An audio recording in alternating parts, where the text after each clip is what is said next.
کیونکہ خیبر سے واپسی پر میں نے اس کو نماز پڑھتے دیکھا ہے اور مجھے نمازیوں کو مارنے سے منع کیا گیا ہے۔ سبحان اللہ۔ اس لیے محترم دوستو، جو نمازوں کے پابند ہوتے ہیں، اس حدیث سے پتہ یہ چلا ان کا اکرام کرنا چاہیے، نماز پڑھنے والوں کا اکرام کرنا چاہیے۔ اللہ عمل کی توفیق عطا فرمائے۔ ہم پڑھ رہے ہیں علم اور ذکر میں سے۔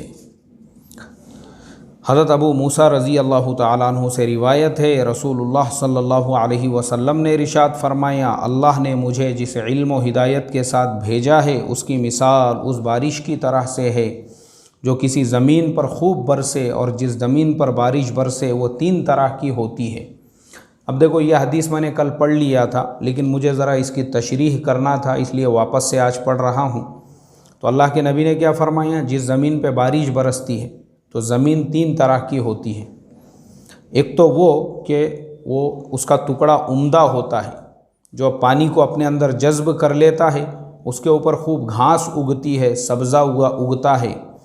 دوسرے، زمین کا ایک دوسرا ٹکڑا سخت، جس نے جو پانی کو جذب نہیں کرتا، اس کے اوپر پانی جمع ہو جاتا ہے، لیکن اللہ نے اس سے لوگوں کو نفع پہنچایا، انہوں نے خود بھی پیا، جانوروں کو بھی پلایا اور کھیتوں کو بھی سیراب کیا۔ تیسرے، وہ بارش زمین کے ایسے ٹکڑے پر برسی جو چٹیل میدان تھا، جس نے نہ پانی جمع کیا اور نہ گھاس اگائی۔ اسی طرح لوگ بھی 3 طرح کے ہوتے ہیں۔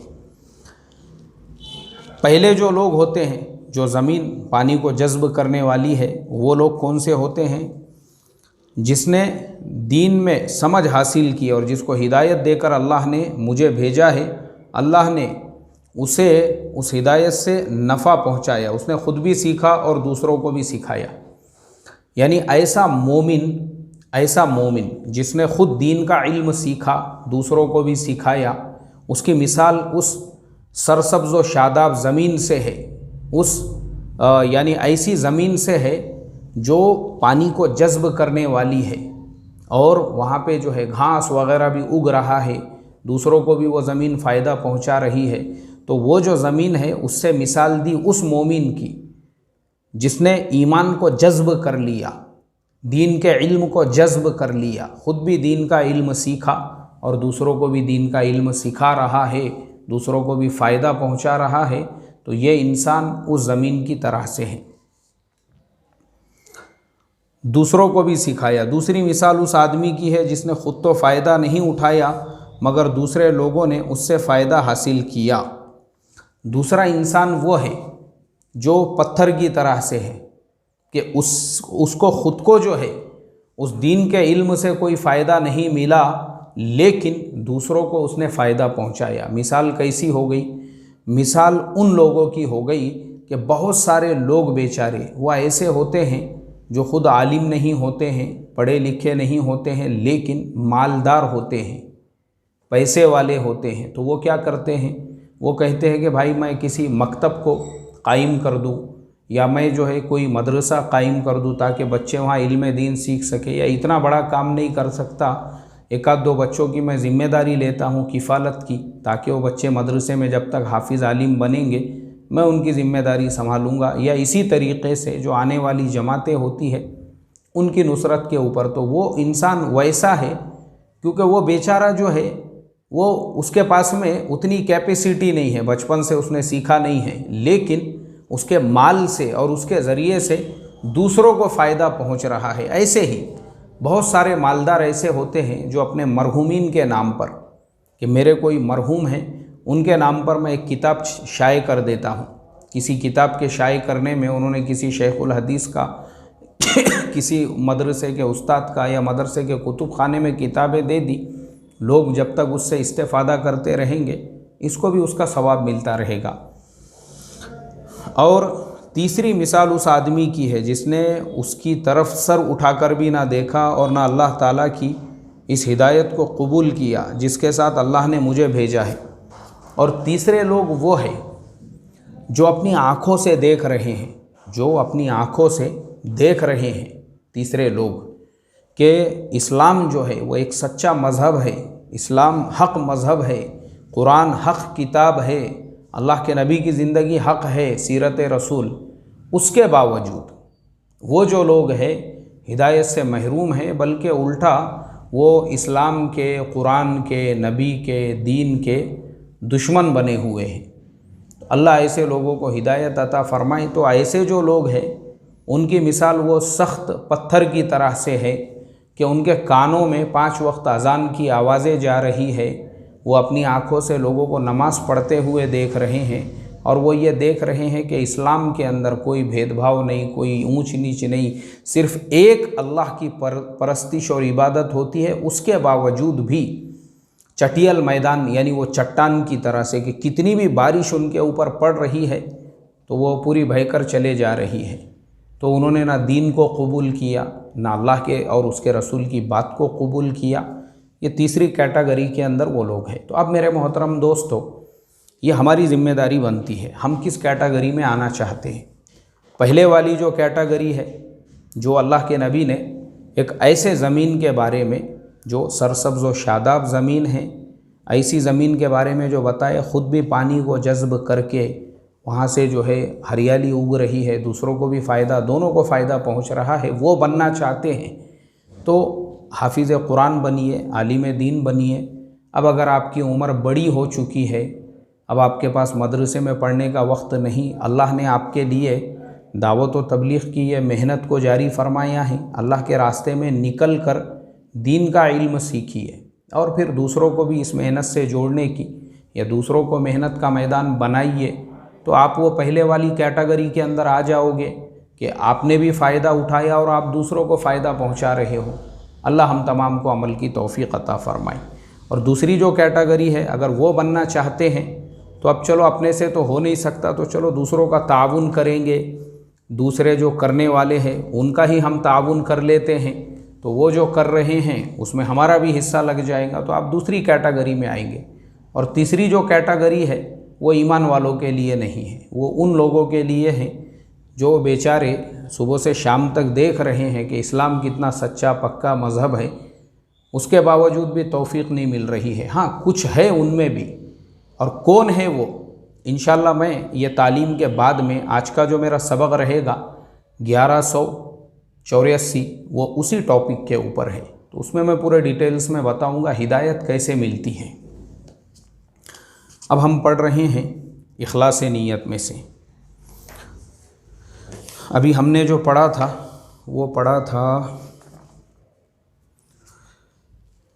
اب ہم پڑھیں گے اکرام مسلم میں سے، کیونکہ ابھی ہم نے پڑھا تھا علم اور ذکر میں سے۔ حضرت عبداللہ ابن عمرو ابن عاص رضی اللہ عنہما روایت کرتے ہیں، رسول اللہ صلی اللہ علیہ وسلم نے ارشاد فرمایا، قیامت کے دن میری امت کے کچھ لوگ آئیں گے، ان کا نور سورج کی طرح سے روشنی کی طرح ہوگا۔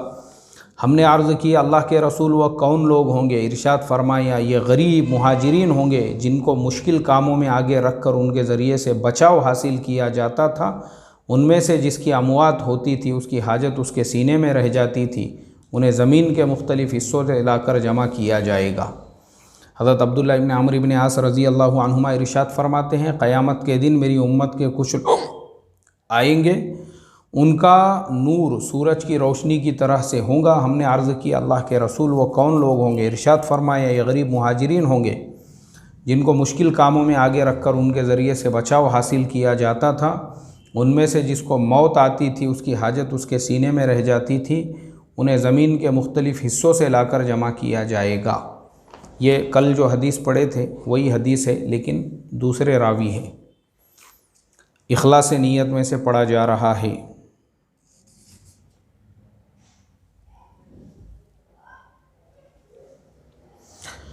عبداللہ ابن عباس رضی اللہ عنہما سے روایت ہے، نبی کریم صلی اللہ علیہ وسلم نے ارشاد فرمایا، اللہ نے نیکیوں اور برائیوں کے بارے میں ایک فیصلہ فرشتوں کو لکھوا دیا، پھر اس کی تفصیل یوں بیان فرمائی، جو شخص نیکی کا ارادہ کرے پھر کسی وجہ سے نہ کر سکے اس کے لیے ایک نیکی لکھ دیتے ہیں۔ یہ شاید کل پڑھے تھے ہم نے۔ حضرت ابو ہریرہ رضی اللہ تعالیٰ عنہ سے روایت ہے، نبی کریم صلی اللہ علیہ وسلم نے ارشاد فرمایا، بنی اسرائیل کے ایک آدمی نے اپنے دل میں کہا میں آج رات چپکے سے صدقہ کروں گا، چنانچہ رات کو چپکے سے صدقے کا مال لے کر نکلا اور بے خبری میں ایک چور کے ہاتھ میں دے دیا۔ صبح لوگوں میں چرچا ہوئی کہ رات کو چور کو کسی نے صدقہ دے دیا۔ صدقہ کرنے والے نے کہا یا اللہ، چور سو کو صدقہ دینے میں بھی آپ کے لیے تعریف ہے کہ اس سے بھی زیادہ برے آدمی کو دیا جاتا تو میں کیا کر سکتا تھا۔ پھر اس نے ارادہ کیا آج رات میں پھر صدقہ کروں گا، پہلا تو میرا برباد ہو گیا۔ چنانچہ رات کو صدقے کا مال لے کر نکلا، بے خبری میں صدقہ ایک بدکار عورت کو دے دیا۔ صبح چرچا ہوا کہ آج رات بدکار عورت کو صدقہ دیا گیا۔ اس نے کہا اے اللہ، بدکار عورت کو صدقہ دینے میں بھی آپ کے لیے ہی تعریف ہے، میرا مال تو اس قابل نہ تھا۔ پھر تیسری مرتبہ ارادہ کیا کہ آج رات ضرور صدقہ کروں گا۔ چنانچہ رات کو صدقے کا مال لے کر نکلا، اسے ایک مالدار کے ہاتھ میں دے دیا۔ صبح چرچا ہوا، رات کو مالدار کو صدقہ دیا گیا۔ صدقہ دینے والے نے کہا یا اللہ، چور، بدکار عورت اور مالدار کو صدقہ دینے پر آپ کے لیے تعریف ہے، میرا مال تو ایسے لوگوں کو دینے کے قابل بھی نہ تھا۔ خواب میں بتایا گیا کہ تیرا صدقہ قبول ہو گیا۔ تیرا صدقہ چور پر اس لیے کرایا گیا شاید وہ اپنے چوری کی عادت سے توبہ کر لے، بدکار عورت پر اس لیے کرایا گیا شاید وہ بدکاری سے توبہ کر لے۔ جب وہ دیکھے گی کہ بدکاری کے بغیر بھی اللہ عطا فرماتے ہیں تو اس کو غیرت آئے گی، اور مالدار پر اسی لیے تاکہ اسے عبرت حاصل ہو کہ اللہ کے بندے کسی طرح چھپ کر صدقہ کرتے ہیں، اس کی وجہ سے شاید وہ بھی اس کے مال میں سے جو اللہ نے اسے عطا فرمایا ہے اللہ کے راستے میں خرچ کرنے لگے۔ یہ بخاری شریف کی حدیث ہے۔ اللہ کے نزدیک تینوں بھی صدقے جو ہے وہ قبول ہو گئے۔ کیوں؟ اس لیے کہ چور کو صدقہ، یہ سب اللہ کی طرف کے فیصلے تھے تاکہ چور چوری سے توبہ کر لے، بدکار عورت بدکاری سے توبہ کر لے، اور مالدار کو شرم آئی کہ جن کے پاس مال ہے وہ رات کے اندھیروں میں ایسے صدقے کر رہے ہیں، اس کے لیے اس کو بھی جو ہے صدقہ دلایا گیا اللہ کی طرف سے۔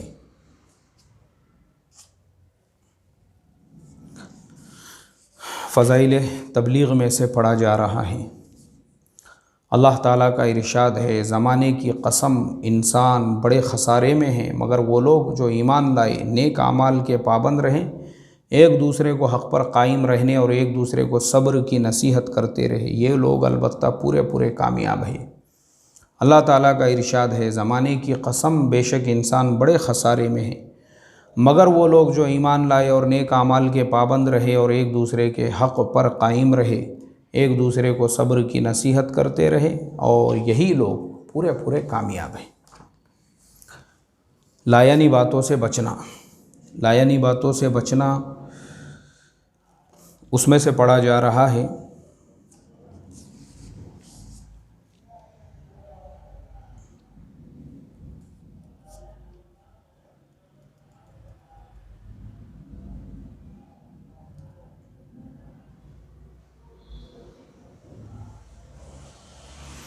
حضرت ابو سعید خدری رضی اللہ تعالیٰ عنہ سے روایت ہے،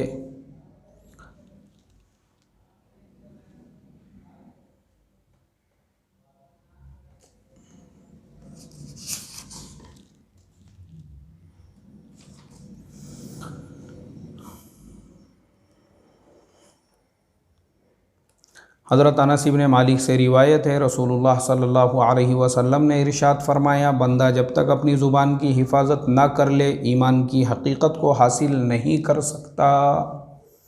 بہت ہی وزنی بات ہے یہ۔ انس بن مالک رضی اللہ عنہما سے روایت ہے، رسول اللہ صلی اللہ علیہ وسلم نے ارشاد فرمایا بندہ جب تک اپنے زبان کی حفاظت نہ کر لے ایمان کے حقیقت کو حاصل نہیں کر سکتا، یعنی جب تک اس کی زبان غیبتیں، چغلیاں، بہتان اور فحش بکنے میں لگی رہے گی ایمان اس کے دل میں نہیں آ سکتا۔ ایمان کے لیے ضروری یہ ہے زبان بند رکھے، جتنا اس کا منہ بند رہے گا دنیا کی لغویات سے اتنا دل کے اندر معرفت کا نور پیدا ہوگا۔